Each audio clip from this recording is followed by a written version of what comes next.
night carried the scent of burning cedar and stale blood as the priests gathered beneath the black ziggurat. They spoke in a tongue older than Sumer, and in their chants the name of the crawling chaos slithered. Nyarlathotep answered not with thunder, but with silence deeper than the grave.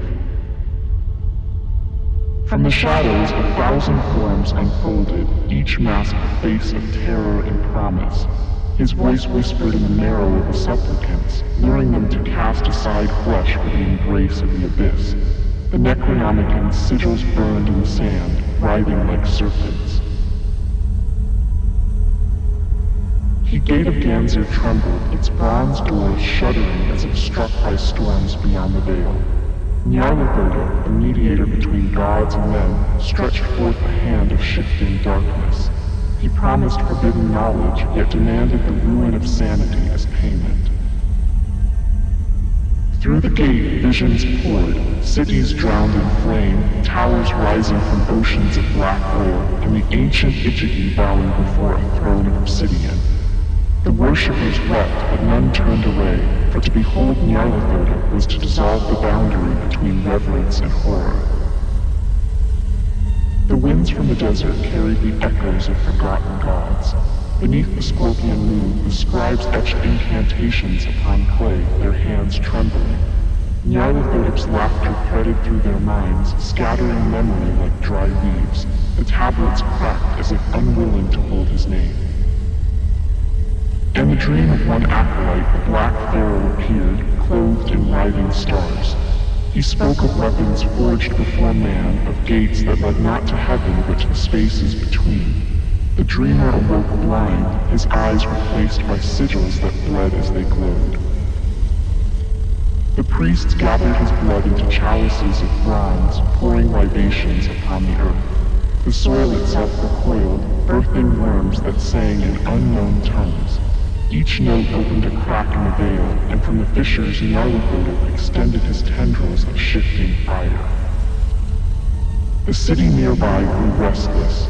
Dreams plagued every household, serpents coiled in cradles, rivers flowing with ash, suns eclipsed by wings of flame. Merchants prayed to Marduk, but the idols turned to dust in their hands. No god answered, save the crawling herald. On the seventh night, the ziggurat shook with laughter that came from beneath. Drums beat of their own accord, pounding like the hearts of giants. The priests fell prostrate, unable to lift their heads. From the darkness emerged a mask of gold, smiling with infinite cruelty. Nyarlathotep walked among them in the guise of a man, his steps leaving no imprint on the earth.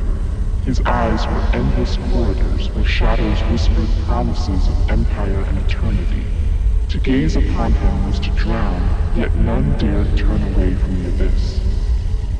He commanded them to inscribe his covenant in blood upon the gate of Ganzir. The pact was eternal, servitude in exchange for knowledge that devoured reason. Their chants rose like a storm, and the very stars dimmed as if the heavens feared his ascendancy. And so the covenant was sealed.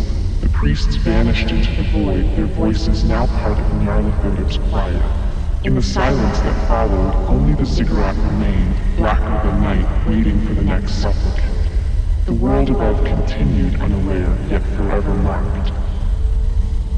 Before the clay of man was shaped, before the temples of rose to the sky, there walked powers unspoken, clothed in the chaos between stars. Among them was Nyarlathotep, the messenger and deceiver, who bore 1,000 masks. His whispers stirred the dreams of prophets and unmade the kingdoms of gods alike, Arked. Bejorel's Necronomicon warns that he is the bridge between realms, the voice of those who dwell beyond the gate. To call upon him is to invite both revelation and ruin, for his gifts are sweet poison. Those who once sought his counsel found only madness, and yet the world has never ceased to hunger for his name. The scribes of old carved their cautions into stone, yet time has scattered their words like sand. They spoke of Nyarlathotep not as a god to be adored, but as a test for the souls of men. His path leads not to light, but to the endless caverns where shadows feed upon thought itself. Those who would open the gate with chants sigils risk becoming vessels, hollowed out by his laughter. No warding of Marduk, no sword of Enki, no name of power can withstand his cunning.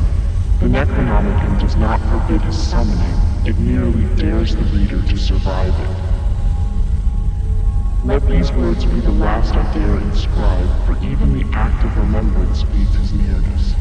Do not speak of this, nor ponder it in the hours of night, for thought itself is a beacon to the crawling